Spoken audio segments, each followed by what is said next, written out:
Hello and welcome to another update video about Polygon MATIC. Polygon is coming down at the moment and we're going to take a look what that means. With Polygon, I have so far been actually rather bullish compared to some other crypto or most other cryptos that we're dealing with here, based on the assumption that we were here in a wave 3, to the upside. So it's a bit more complex than what I show here. I try to keep these videos on point and you know, when I sometimes check out what other Elliott Wavers are doing, you know, these videos sometimes they go 40 minutes and people tend not to watch them. So I try to keep it simple, but basically we have to assume that this wave actually started down here at around 60 cents. You then have your wave 1 up and your wave 2 down. Normally you would then start your wave 3 and you do start your wave 3, but all of this here, what you can see here with this blue wave count, is then part of that wave 3. So you have an over or a higher degree wave 1, 2, 3, which goes all the way up here. Within that you've got a 1, 2, possibly 3, but the 3 is not over yet, so that would be extended now as well, because with this wave 4 you would come down too far. So I have to extend it again, so you can see these extensions here. So you have a wave 1, a 2, then this wave 3 here is massively extended, so you have a wave 1, within that a wave 2. And you have another wave 1, a wave 2, another wave 1, a wave 2, always of a different degree. And all of these wave counts that are starting with wave 1, wave 2, they have to be closed at some point. So that would indicate that this wave 3 is just massively extended. That would, if that starts, or, you know, that would bring it, you know, I don't know, $5, $6, $7, $8, you know, in that wave 3, potentially. But it's starting to get unrealistic. You know, if you have, this is too extended. That's what I try to communicate here, the problem is that, I don't know if some of you remember when we were starting to come up here, I said this looks corrective to me. It looked very corrective and lots of retracements. And this seems to be playing out now, even though I remained rather bullish, especially as we pushed higher and higher here. The problem is though that if you come down all the time again, you know, and you can't build a proper momentum, a proper impulse, then at some point it gets unrealistic. I've never seen such an extended wave 3 because you get just these subwaves, and that makes it very, very complex and very unrealistic. Okay, that rather, and I try not. I avoided it, but it rather speaks for a large wave B again, unfortunately. So basing it on the assumption that what you've seen here is here obviously an impulse to the upside, and that you here, and I make it large and zoom out a little bit, that unfortunately what you have here is a correction. I did show you that alternative before, but I was primarily bullish, and I'm still a little bit unsure, but it just becomes very unrealistic, because if this goes now, this has to go now, you know, this has to go up now, otherwise it's becoming very unlikely. Otherwise that wave 3 is just too extended, and it would mean that really that wave 3 would have to go to, well, whatever, $5, $6, $7, $8, while the whole market is basically going down. I'm not sure. I leave that to you. I rather tend to the view that this actually was what so many other cryptos are doing as well. A wave B, and then we're getting the wave C that is going down quite a bit. Again, is that realistic? I don't know. What is realistic? What is unrealistic? You know, nobody expected a $3,000 Ethereum a few months ago, to be honest, right? So we need to keep that in mind, so that this is a massive ABC correction, okay?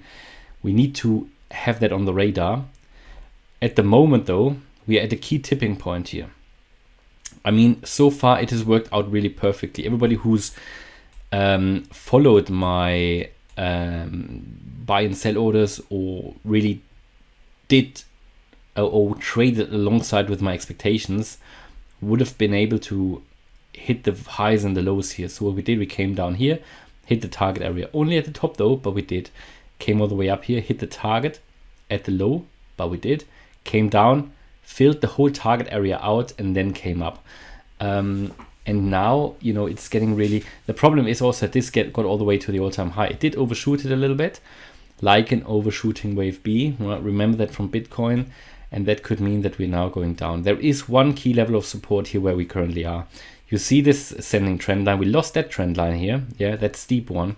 We did lose that, and I did tell you in a previous video, keep that trend line, keep an eye on that trend line. If that breaks, you might want to consider to, depending on if you're short term in there or whatever, you might want to go out.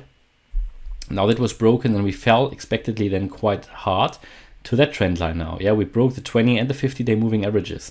That is significant. Now, if that trend line falls, yeah, I think then you can go first of all to 175 again. That's actually one of my buy order levels at I think 178, from which we could bounce once more. We did bounce there before.